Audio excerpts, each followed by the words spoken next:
This video is going to be looking at exponential graphs and in particular the transformations that we can do with them. So the most useful thing to do first of all is to actually look at the basic form. So exponential graphs can come in many forms. We can have something that is like y equals 2 to the x. So we'll have a function that starts with, if we were thinking about values, we have x and y, so when x is 0, 1, 2, 3, and if we were to sub in these values, this would be 2 to the power of 0, which is 1, 2 to the power of 1, 2 to the power of 2, 2 to the power of 3, and we will end up with a function that goes something like this. And behind this, so if we were to actually look at what happens with negative values, so when x is negative 2, negative 1 will go 0. So 2 to the power of 0 we already know is 1. 2 to the power of negative 1 is the same thing as writing 1 on 2. And 2 to the power of negative 2 is the same thing as writing 1 on 2 squared, which is a quarter. So as we go increasingly negative with our x values, we find that the function actually gets closer and closer to 0. It will never actually reach 0, and that is a crucial concept to grasp. It will, as these numbers go towards negative infinity, so as I put like 2 to the power of negative 100, that is the same thing as writing 1 on 2 to the power of 100. So it's a very, very small number because we're dividing the number 1 into 2 to the power of 100 pieces. So it's getting very, very small, but it will never reach 0. It will tend towards 0 but never reach 0. And this is the same concept for any exponential function. So if I had 10 to the power of x, as x tends towards positive infinity, y will grow infinitely as well. It will get infinitely large very, very quickly. But as x tends towards negative infinity, this will then mean that I get 1 on 10 to the power of 1 or 1 on 10 to the power of 2, and it will end up being something like 1 on 10 to the power of infinity. So what is happening here is we are dividing the number 1 into an infinite number of pieces, but essentially it will never actually equal 0. So what we say is it actually tends towards 0. So what this is all telling us, this little bit here, is that we actually have what we call an asymptote at y equals 0. It will never actually touch 0, the function of an exponential, the basic form anyway. If we transform it and move it, then yes, it can cross this line, but if we're just looking at basic forms, then of something that is a to the x, where we'll assume a is greater than 1, then this form will always look something like this, where here is y equals a to the x. And this will have an asymptote, and to show asymptotes we use dotted lines usually, and we label them, so this will be y equals 0. And another point to make is that all exponential functions in the form of a to the x, it doesn't matter what value a takes. A could be, so we could have y equals 153 to the power of x. When x is 0, it doesn't matter what base number we have, anything to the power of 0 will always equal 1. So all these functions will cross through at 1.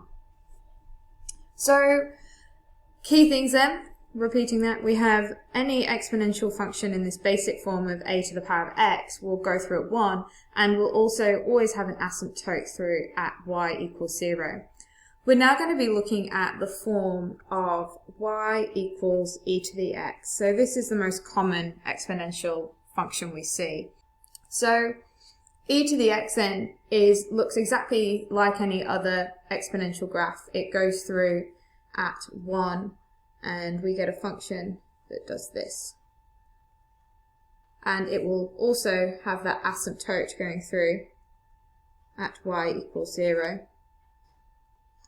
Now, when we think about transformations, we go back to what we've done with parabolas, with our hyperbolas, all those other functions we've already done. And we can write this as y equals a times we'll use a base of e, because that's the most common one we find, to the power of phi brackets x and minus c, and I should go back to black, plus d. So this is our basic form, and this will help us describe any transformation that takes place. So in this case, A is going to be a dilation that happens parallel to the y-axis by a factor of A. So whatever number is there, that will be how we would describe that transformation. B then is a dilation that is parallel to the x-axis by a factor of 1 on B. So that is because it's happening parallel to the x-axis. Our next one is C, and C is a movement, and it's going to move the graph left and right. So this will actually be a translation to the left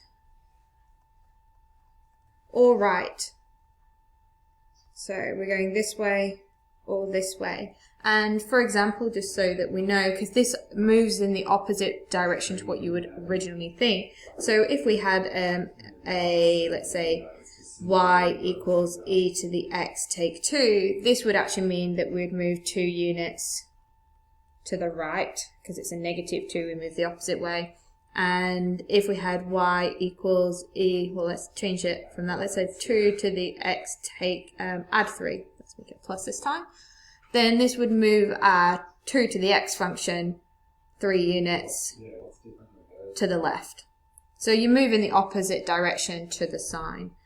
And finally, our final transformation, we have D, and D is a translation up or down. And this moves in the way you'd expect. So if I had, so let's draw some arrows. If I have, for example, y equals e to the x add 5, then this would move 5 units up.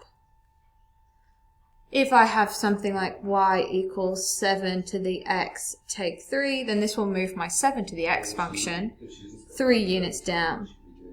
So that's, and let's draw an arrow.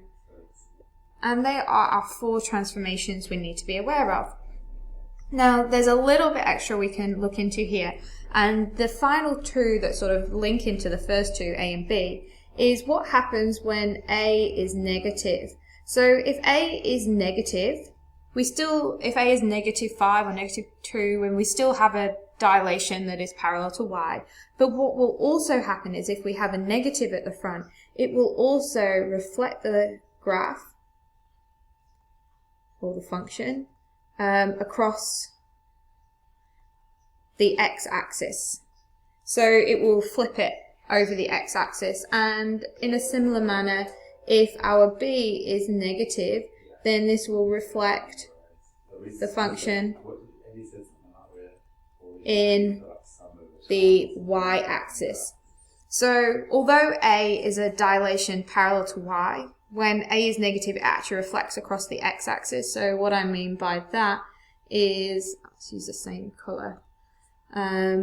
If we have, for example, e to the x here, then e to the negative x, negative e to the x will be a reflection across the x-axis. So this is my x-axis, and spell that correctly, and we will reflect that in the x-axis. So this will be negative e to the x.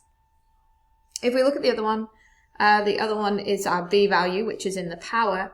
So if we have an e to the x here, an e to the power of negative x then will actually be a reflection through the y-axis.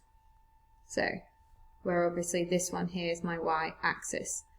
The dilation, so if I had e to the power of negative 2x, then we'd still have a dilation parallel to x of 1 on 2, but it would also reflect in the y-axis as well.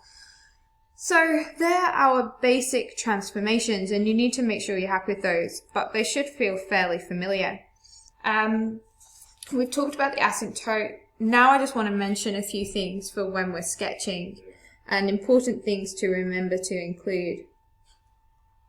So, for example, whenever sketching, you need to make sure that you always label or draw, I guess, all asymptotes. So some functions, like hyperbolas, have more than one, but you want to make sure if you have an asymptote in a function, so like an an exponential function, a log function, or hyperbolas, they're your common ones, you want to make sure that you always sketch and crucially label them. So label the equation of that asymptote, like y equals 0, or x equals 2, or whatever that may be. The next thing you want to make sure you also do is label any intercepts.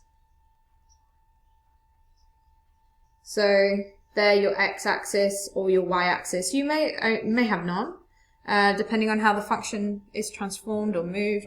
But you want to make sure that if you do have any x or y-axis intercepts, that you label those. So like a basic hyperbola doesn't cross an axis, but if you transform it, it will do, and you need to make sure you have those labeled. The next thing you want to, and the last thing, is that you mark on any crucial or key points. And what I mean by that, I will show you on a diagram. So, for example, in a normal exponential function, we have a crucial point, I guess you would call it, of this crossing through at 1 here. Now, if I was to transform this graph and I instead was sketching y equals e to the power of x take 2, this would be a translation to the right 2 units. So what is going to happen is this point here will actually jump 2 units to the right. So I will have a function that looks like this, and this point here now will be over here. So the height won't have changed because I've just pulled the graph to the right 2 units. But so this will now go through at 2, 1.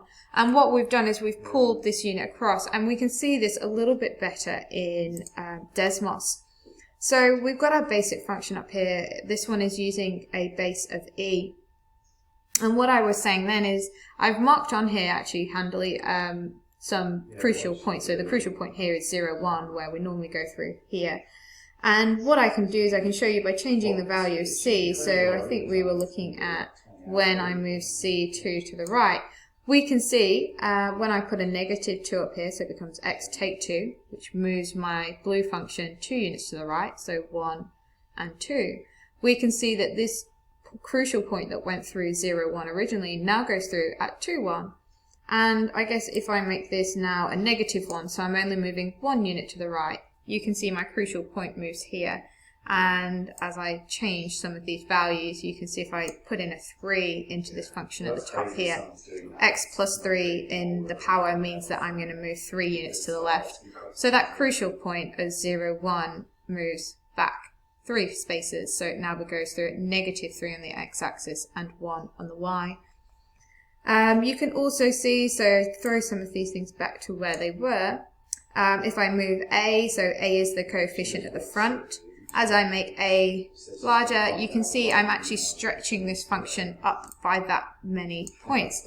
So what is happening is I'm dilating this parallel to y. So where I originally went through at 0, 1, it's now being stretched vertically. So it goes through 3 times higher than that because the dilation factor is 3. And you can see that that point there is 3 times above where it was originally. So it's now going through at 3.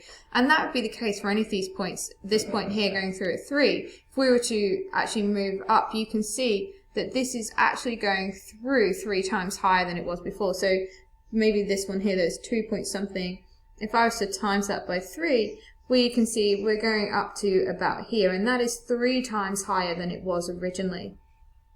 So that's what happens with that a value. Now if that a goes into negatives, you can see we've now got that crucial reflection through the x-axis, and it's still dilating in the same way though. So if I put negative 3, we can see this is now below the axis and also dilated parallel to y by a factor of 3. Putting that back to its normal value of 1. We can then have another look at b, which does a similar thing, but b is going to dilate parallel to the x-axis. So as I make b increase, remember the dilation parallel to x though happens at a factor of 1 on that value. So what is happening is, if you imagine there's a point here, this blue line was the original e to the x function. When I dilate by a factor of 1/2, it means this whole curve comes in half as far as it did before. So you can see that's half the distance there. This value here, it's moved halfway in. And the same thing with these values. So a point here has moved half the distance back in. So all of these are all halving. And that is how we transform exponentials.